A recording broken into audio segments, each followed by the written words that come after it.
to the lunch and dinner options in our meal series.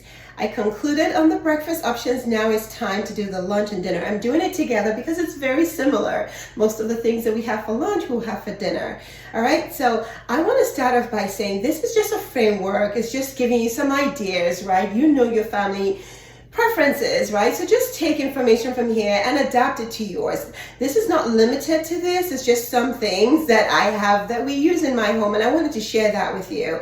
So when I'm ready for the week, I always think ahead and I'm asking, what do we need in the house? What do I need to get that will make it a balanced meal across the week? I create a food timetable with everybody's preferences, what they like, right? And then I shop on Friday to simplify my life. And then on Saturday, we do chop, cleaning, and all of that. And then on Sunday, then we cook.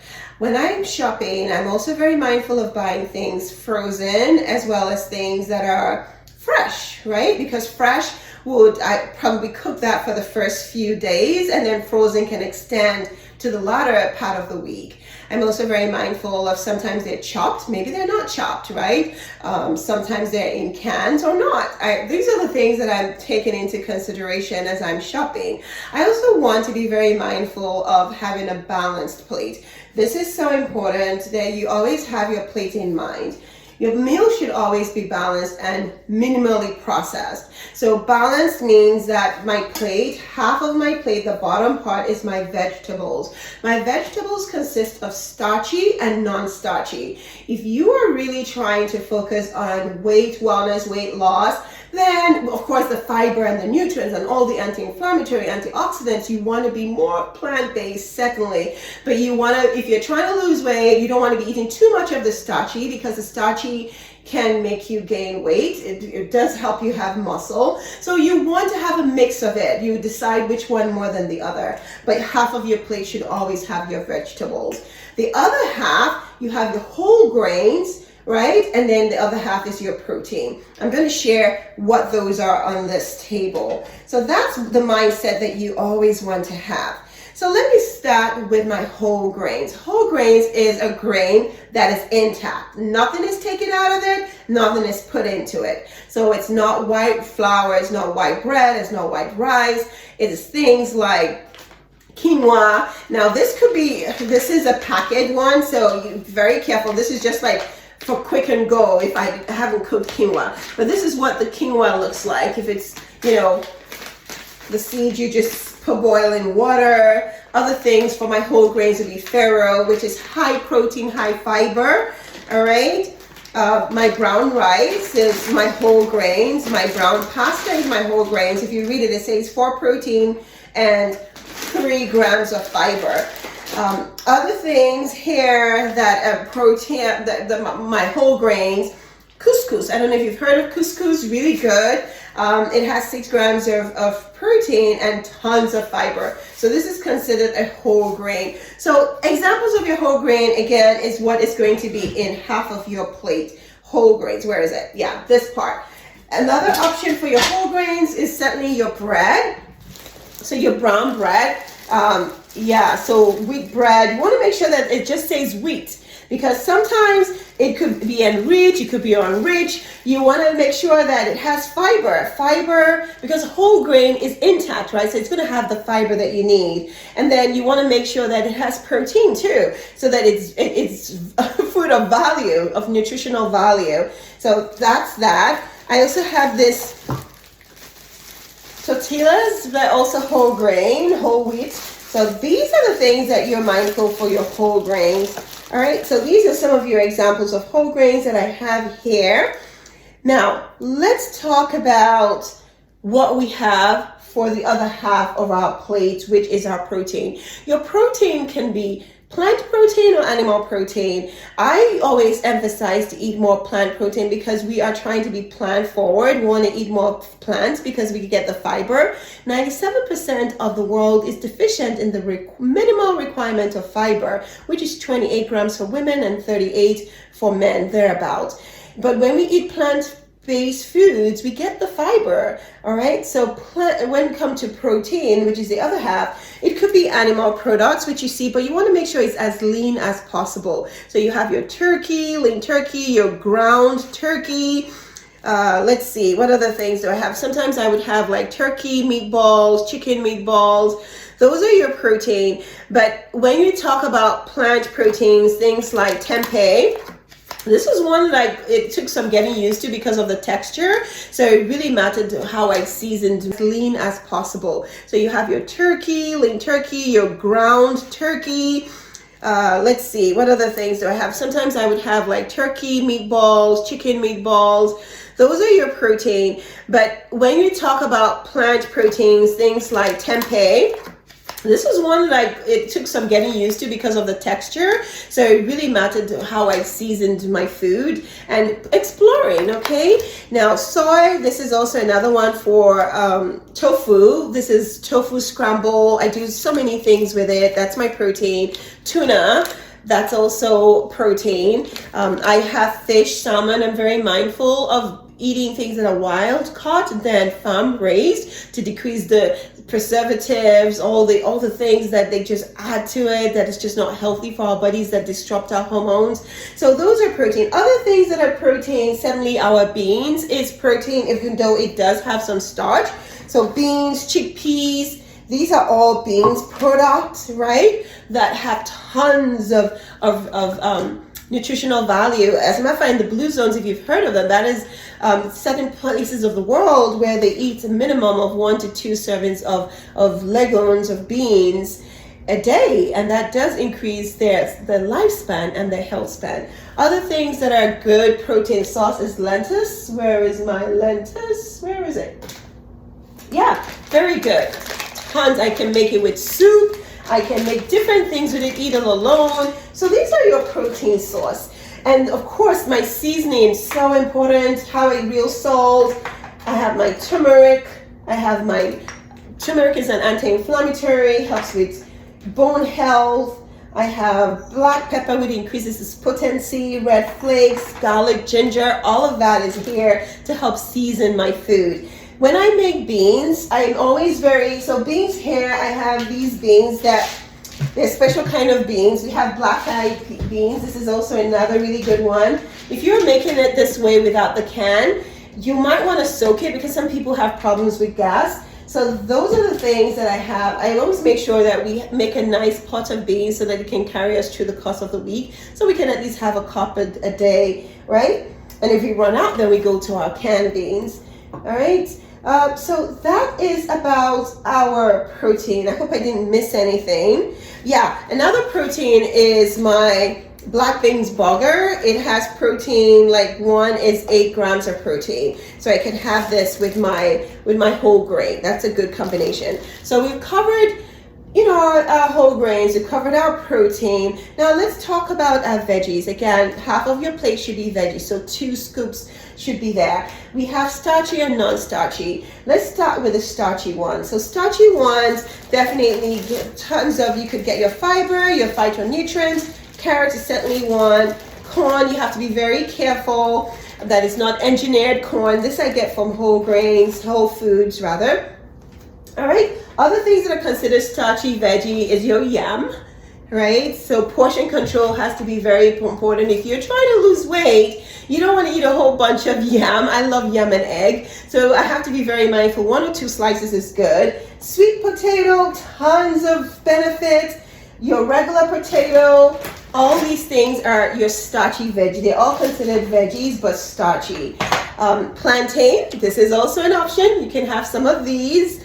Lovely, lovely, lovely. So that covers your starchy, all right? I think that's all I have for my starchy. And then now when we talk about non-starchy, there are other things like squash and all the other things. And Brussels sprouts, yeah, this is also part of your veggies. Now when we're talking about non-starchy though, so it would be your spinach, your kale, your red onions. Red onions are the preferred one in my opinion because of all the numerous benefits, nutritional value that you get from it. Antioxidant, anti-inflammatory, all the things that get rid of free radicals that are just naturally in the environment, in the foods that we eat. And then asparagus is certainly part of it. So usually what I'll do is I would roast my my veggies together, right? So I'll have my broccoli, I would have my, if I don't boil this and season it, I'll have my broccoli, my green beans, right?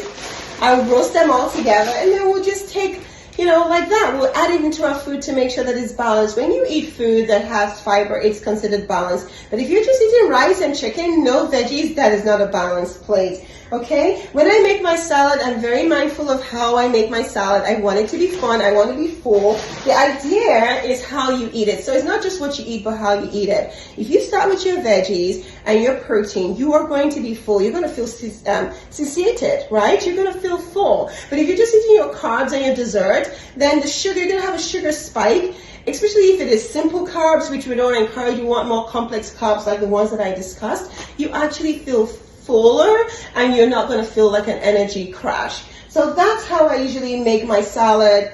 I didn't mention my eggs. My apologies there, I forgot. I boil these for the week, and then we can just hop that into salads. My kids love it. I try to limit my eggs to at least 4 a week because of the cholesterol content. Yeah, you want to be very mindful when you're eating animal protein that you will have some cholesterol, so you have to make sure it's as lean as possible. All right, so I think that covers it. I love okra in my house. So an example of my okra with a protein will be maybe shrimp. I would make okra with shrimp. That will be my protein, and then I'll look for my whole grains. So that's usually how I eat it. Don't forget your bell peppers and your tomatoes. These are all non-starchy. Don't forget your garlic, garlic and ginger. Those are also beneficial for our bodies. And again, you can also have soup. You can just make soup, right? There's so much that we can do with that. Now, I want to wrap up with just how, your oils. This is extra olive oil that I mentioned. I use apple cider vinegar. If I don't want to use oil, I dazzle it in and saute my food. I also use liquid aminos, but I'm very careful with the sodium because you could have a lot of high sodium, so I just dribble a little.